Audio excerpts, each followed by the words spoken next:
चले जाओगे, छोड़ना पड़ेगा। हमारे राष्ट्रीय पदाधिकारियों के वक्तव्य के पश्चात हम रैली के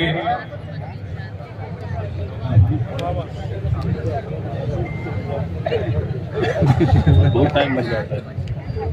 हमारे बीच नेक्स्ट में कौन रहेगा वो देख लेंगे। सम्मानीय मूर्ति जी आ रहे हैं हमारे बीच।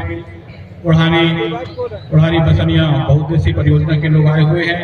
मैं चाहूंगा कि अपने वक्तव्य में उड़ानी बसनिया को भी सम्मानित करते हुए सम्मानीय मूर्ति जी अपनी बात रखेंगे। सबसे पहले परम शक्ति बड़ा पैर को नमन करते हुए मंडला के धनधरती वो सब शंकर सार गुना सार रानी दुर्गावती की मानने वाले राजे राजेश्वरी देवी को मैं नमन करता हूँ। और आज के मुख्य अतिथि और इस कार्यक्रम के अध्यक्षता करने वाले जिलाध्यक्ष लेटी जी, मुख्य अतिथि आदरणीय तुलेश्वर मरकाम राष्ट्रीय अध्यक्ष एवं तानाखार विधायक जी, राष्ट्रीय महासचिव हमारे मध्य प्रदेश के प्रभारी श्याम सिंह मरकाम जी और राष्ट्रीय महासचिव आदरणीय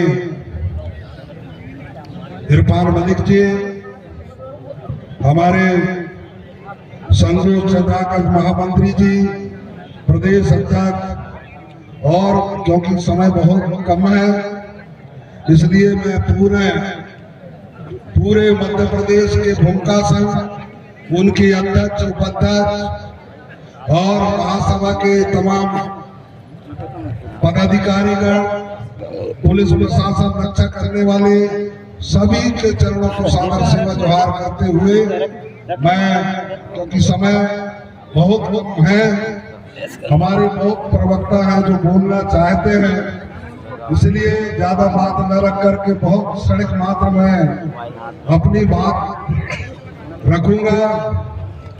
आज देश के जो सत्ताधारी हैं ये अपने घमंड में, अपने संपत्ति अर्जित करने में बड़ा इसको बेहोश सी आ गई है। और इस पावन धरा गोंडवाना का जो राज स्थापित करने वाले, इतने लंबे समय से शासक करने वाले जैसे जगहों को ये लगातार नाम बदलने जा रहे हैं। ये कुछ नहीं कर रहे हैं, जनता के दिमाग को भ्रमित करते हैं। कभी नदिया का नाम बदल देंगे, कभी इलाहाबाद का नाम बदल देंगे, कभी किसी का। इसके अलावा ये भाजपा की सरकार बदलने में बहुत माहिर है। और ऐसे सरकार को हमारे जो भूमिका है, मैं इसलिए उनसे निवेदन करता हूं, हमारे गायक लोग हैं, हमारे प्रेम लोग हैं, एक ताकत से बंध जाओ। हाँ, इनका ताकत नहीं है कि किसी का नाम बदल सके। इसलिए 5 साल बाद जब आती है सरकार, उस टाइम हमारे छिद्र जल जाते हैं, कोई दलाली करने लगते हैं।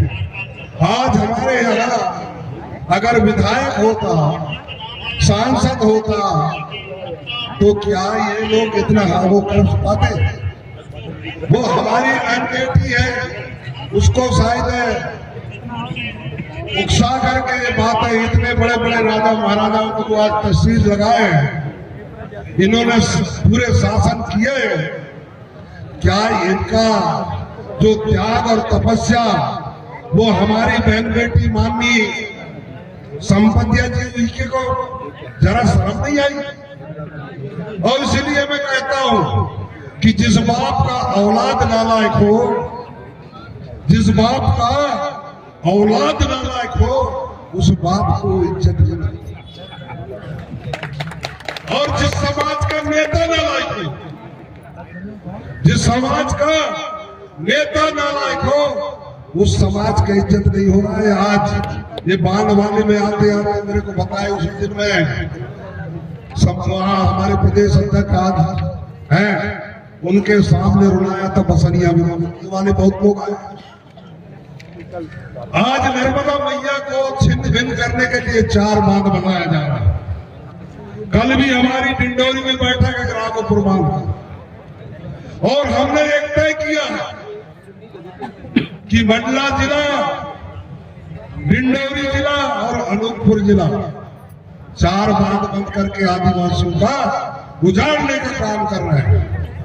उसमें से 18 विधायक और 2 सांसदों को बुलाना है और सेंटर डिंडोरी में, क्योंकि ये लड़ाई हमारा जल जंगल और जमीन की लड़ाई, और दादा हीरा सिंह मरकाम जल जंगल जमीन की लड़ाई लड़े हैं, जिससे आज भी पूरे देश को लाभ हो रहा है। पट्टा जो वितरित नहीं सरकार नहीं दे पा रही वो एक अलग चीज है, लेकिन दादा मरकाम जी के साथ में बहुत संघर्ष हुआ है।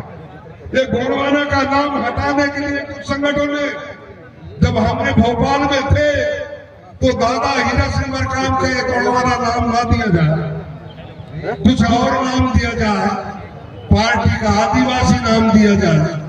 दादा ये बात को जानता था, दादा को अध्ययन था कि आधा दुनिया गोंडवाना लैंड है और उसकी राजधानी मंडला था, और इस बात को बोलने दादा बोले नहीं, आप मानो न मानो ये गोंडवाना गणतंत्र पार्टी हटेगा नहीं, ये भूभाग किया था, ये उसका चिंतन था।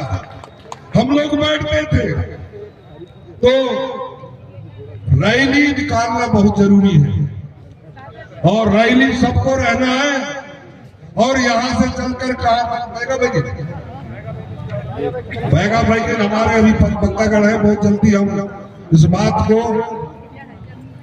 कलेक्टर के सामने रखेंगे। यहाँ का कलेक्टर भी बड़ा उदासीनता हो गया है, सुनने को आया कलेक्टर से कि संपतिया जी और कलेक्टर एक हो गए, और पूरा जनता आज हाहाकार हो रहा है, कभी स्कूल में तो कभी किसी जगह, कहीं जंगल में, जल जंगल जमीन में हमारे साथ उपस्थित हो रहे हैं।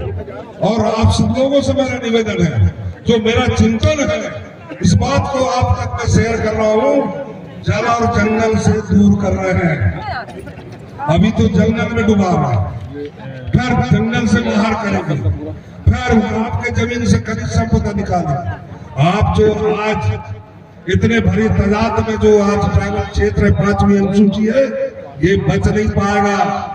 और ये आरएसएस की सरकार, भारत की सरकार दिल्ली में होती है, लेकिन भाजपा की राजधानी दिल्ली है, भाजपा की पूरा देश का राजधानी दिल्ली होती है, लेकिन भाजपा के लोगों का राजधानी नागपुर है। कहाँ है? नागपुर। और नागपुर से पूरा इनका रणनीति बनता है। आज जो नौकरी चाकरी, पढ़े लिखे नौजवान आज जो वैकेंसी नहीं भर पा रहे हैं, ये क्या कारण है मालूम? ये आपको गुलाम बनाने का तरीका तैयार कर रहा है। कल तक अंग्रेजों से खेले, आज काले अंग्रेजों से गुजरना है। इसलिए मेरा निवेदन है, सबको समझ में आना चाहिए कि ये जो काले अंग्रेज हैं, आपको बेघर करके मजबूरन आपको जो जैसा वो अंग्रेजों का जमाना था उससे बहुत ज्यादा खतरनाक ये भाजपा की सरकार है। और उन सरकारों के लिए हमारे लोग कुछ दलाली करना शुरू कर देते हैं। ये दलाली बंद करो और गोंडवाना का आगे बढ़ने दो, और गोंडवाना ईमान और सम्मान का आपका दिलाएगा। नहीं तो आपने देख रहे हो लगातार हमारे ऊपर मूत रहे हैं, हमारे ऊपर पेशाब किया जा रहा है, हमारे ऊपर आज तो पिछड़ा वर्ग के ऊपर आपने मुंडन करके और महिलाओं से पेशाब करके छिड़का जा रहा है यादव लोगों का, हमारे ऊपर सीधी में मुद्दा जा रहा है। क्या मानव सम्मान है बताओ? इधर इनका मुंह नहीं है, उसके बारे में तो एक मुंह नहीं खुलेगा। यहाँ इतिहास बदलने की बात कर रहे हैं। यहाँ अभी दुकान मैं आज देख रहा था, प्रदेश अध्यक्ष जी से मैं चर्चा करके दुकान को दिलाओ तो बोलता है ये विधायक और मंत्री अपने कोटा का जो है लेकर के अब जनरल को दे देते हैं। बताइए, ये तो विभीषण हो गया। इसी तरीके से हमारे किन्नौरी में भी ये हमारे जो हक का है, ये जनरलों को पैसा लेकर के अपने नाम का जो आरक्षण का दुकानें हैं ये जनरल को प्रोवाइड करते हैं। ये हाल है, इसलिए चेतना आना चाहिए। और भाजपा में या कांग्रेस में रह करके आपकी मान और सम्मान नहीं बचेगा। बचेगा तो गुणवाना में अपने आप को खड़ा होना पड़ेगा, तब जाकर के आपकी मान और सम्मान बनेगा। मैं पुनः सभी जो पदाधिकारी है, राष्ट्रीय अध्यक्ष, मातृशक्तियां, पितृशक्तियां और जो भी भूमिका महासभा, पुनः सबके चरणों को सेवा जोहार करते हुए अपनी बात को विराम देता हूँ। जय सेवा, जय बड़ादेव, जय बड़वाना।